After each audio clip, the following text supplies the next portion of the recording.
영어 원서 큰 소리로 말하기를 통해서 영어 실력 향상뿐만 아니라 영어식 사고력과 그리고 배경 지식까지 얻을 수 있다라는 이야기 잘 들었습니다.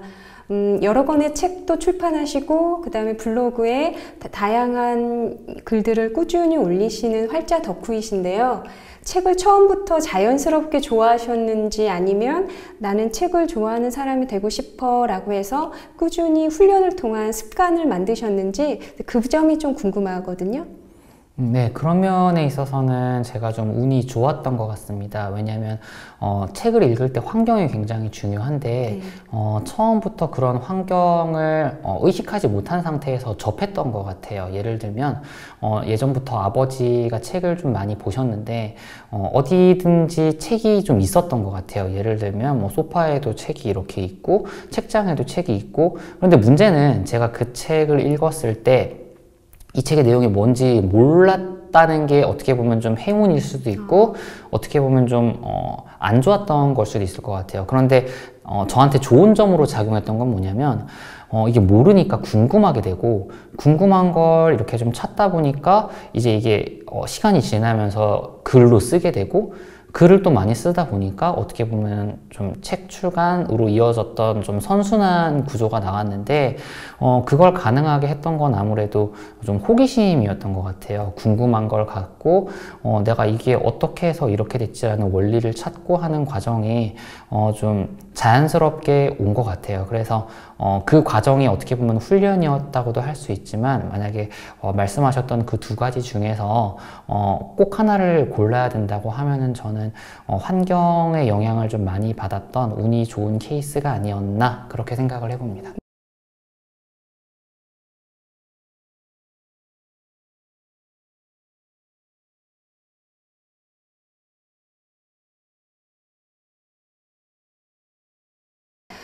많은 분들이 책 읽기가 중요하다라고 생각을 하시고 또 그렇게 또 말씀들을 하시는데 그럼 어떻게 책 읽기를 시작을 해야 되고 어떤 책으로 해야 책 읽기가 조금 친숙하다 그래야 되나? 즐길 수 있다라고 해야 되나? 어떻게 하면은 재미있을까요?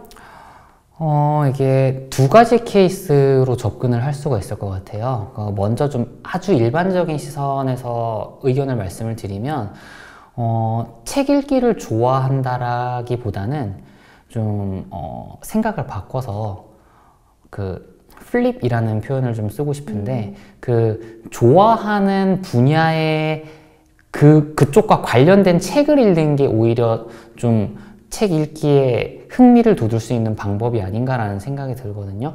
왜냐면 이제 정말 좋아하는 거라면 그게 뭐 다른 나라 언어로 쓰여졌더라도 보게 되고 몰입하는 경우가 굉장히 많잖아요. 그래서 만약에 본인이 좋아하는 분야가 정말 확고하게 있다면 오히려 일부러 책을 읽기 위해서 서점에 가가지고 사람들이 추천하는 베스트셀러를 사는 것보다는 오히려 마이너한 주제더라도 자신이 좋아하는 분야를 좀 더 깊이 익힐 수 있도록 해주는 그런 좀 지식서를 먼저 보는 게 도움이 될 것 같아요. 그런데 여기서 문제가 하나가 있는 게, 모든 사람이 좋아하는 거를 찾지는 않거든요. 찾을 수가 없는 분들도 있고 찾아 나가는 과정에 있는 분들도 있어요. 그래서 그런 경우에는 좀 다른 이야기를 하고 싶은데, 사실은 어떤 일을 할 때 그 일의 효율을 가장 높일 수 있는 방법은 쉽게 할 수 있는 단위까지 좀 태스크라고 해야 될까요? 그걸 세분화시키는 거라고 어느 책에서 읽었던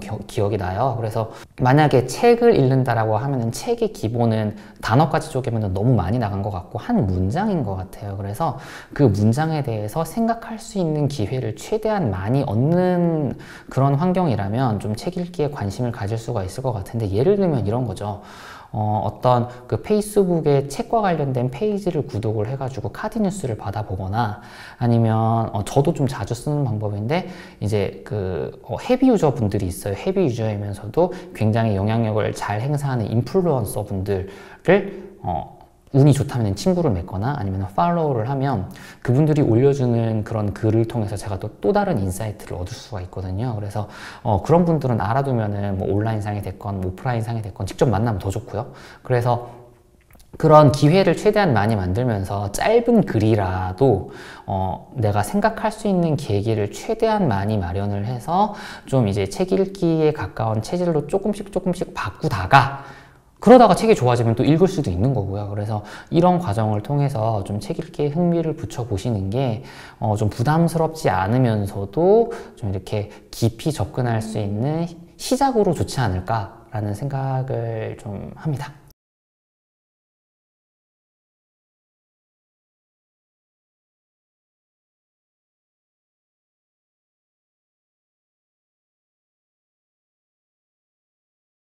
뉴스 암기하는 게 이게 가능한가요? 이게 뉴스 암기 듣기에도 어렵지만 만약에 그걸 제가 할 수 있다면은 엄청 정말 효율적이고 정말 도움이 되는 학습 방법일 것 같은데 구체적으로 어떻게 해야 되는지 한번 소개해 주세요.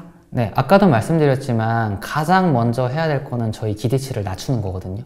그래서 하루 한 개 영어 뉴스를 암기할 수 있다면, 뭐 한 번도 연습하지 않았다는 전제하에 하루에 뉴스 한 개를 암기할 수 있는 분이 있다면 그분은 뭐 따로 영어를 공부를 안 하셔도 될 거예요. 왜냐면 워낙 잘 하시기 때문에.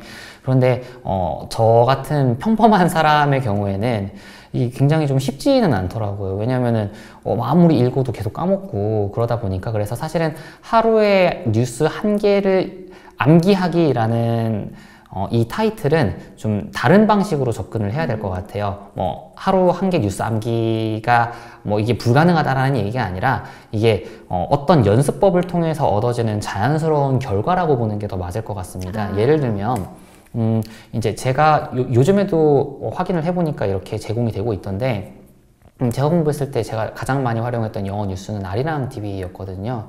그게 저희한테 가장 크게 다가올 수 있는 장점이 뭐냐면 뭐 CNN, BBC 같은 경우에는 제가 좀 능력이 부족해서 그랬는지 대본을 구하는 게 쉽지가 않더라고요. 근데 아리랑 TV 같은 경우에는 이제 플레이 창이 위에 이렇게 있고 그 밑에 보면은 이제 그 스크롤바 형식으로 해가지고 어떤 그 텍스트가 아니네요. 뉴스에 맞는 그런 그 대본이 있었어요. 스크립트가. 물론 뭐 단어가 일부 조금 다르긴 한데 그거를 복사를 해가지고 뭐 워드나 이런 데다가 해놓고 뭐 상업적으로 이용을 할 게 아니니까. 그래서 그걸 보면서 이제 앵커가 말하는 걸 같은 속도로 읽어보면은 그게 소위 말하는 쉐도잉이라는 연습법이 되고요. 그게 아니라 만약에 내가 그 정도 능력까지 안 된다고 하면 한 문장 해놓고 스톱 시켜놓고 뭐 반복해보고 그런 과정을 계속 반복하면서 결국에는 궁극적으로 하루 한 개 뉴스 암기가 되는데, 저는 그 당시에는 이제 좀 시간에 여유가 있어가지고 하루 한 2시간 정도씩을 계속 투자를 했던 것 같아요. 그럼에도 처음에는 뉴스 한 개 암기가 쉽지가 않습니다.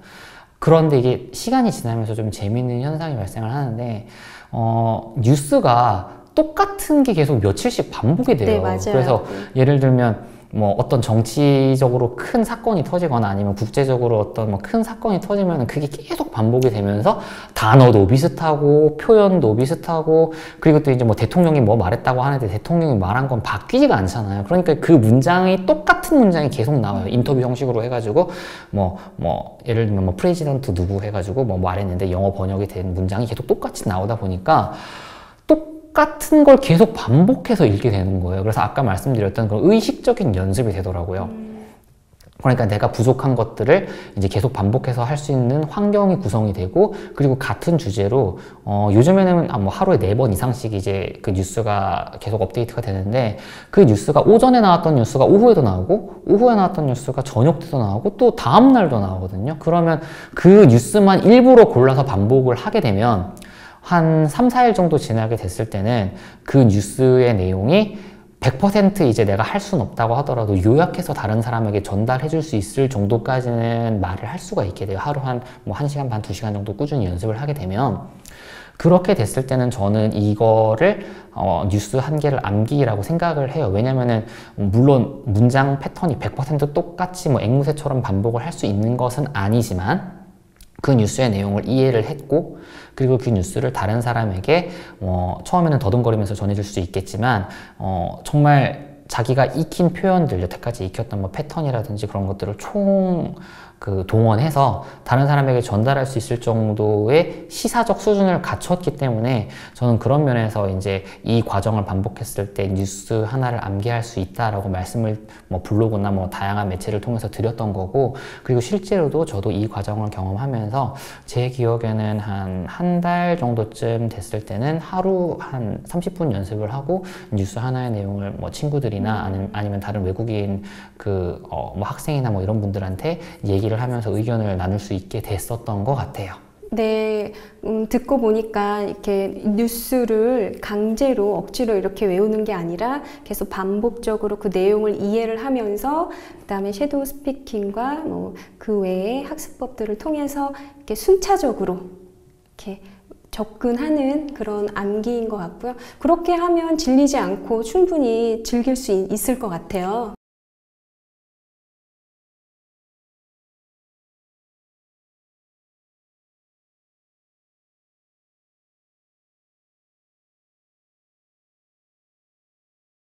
저도 어렸을 때부터 영영사전 중요하다, 영영사전을 사용해라 그런 얘기를 정말 많이 듣고 지금까지도 되게 많은 분들이 말씀을 하세요. 근데 과연 왜 영영사전이 어디에 그렇게 좋은지 그 장점이랑 그럼 과연 그걸 어떻게 활용을 해야 되는지 구체적으로 한번 설명해 주세요. 네, 제가 아까 그 네이버 사전을 기준으로 설명을 드렸기 때문에 그 네이버에도 영영사전이 있거든요. 그래서 그걸 기준으로 말씀을 드릴게요. 그리고 실제로도 이 사전이 꽤 괜찮아서 설명하는 데는 그렇게 크게 좀 문제가 있을 것 같지는 않습니다. 일단은 영영사전을 쓰는 가장 큰 이유는 뭐냐면 어떤 단어를 그 영어로 설명할 때 있어서 얘가 어떻게 설명했는지를 설명문 형식으로 굉장히 편하게 알 수가 있어요. 예를 들어서 저희가 뭐 mother라는 단어가 있으면 mother는 엄마라고 다 알고 있잖아요. 그런데 만약에 외국인이 what is mother? 뭐 이렇게 물어보면 엄마가 뭐지? 근데 엄마를 영어로 설명을 해야 돼요. 그런데 이제 이게 영영사전을 찾아야만 알 수 있는 건데 이런 식으로 나와 있을 거예요. 아마 뭐 정확하게 확인은 해보지 않았지만 A mother is a person who gave me a birth. 나한테 그 생명을 준 사람이 엄마다 이렇게 나와 있을 건데 뭐 who gave you로 돼 있을 수도 있고 뭐 who gave 뭐 me로 돼 있을 수 있고 그건 사전마다 조금씩 다를 수 있을 거예요. 그런데 어쨌든 이 영영사전이라는 걸 활용하는 가장 큰 이유는 내가 영어로 어떻게 표현을 해야 되는지에 대해서 그걸 직관적으로 볼 수 있고 또 사전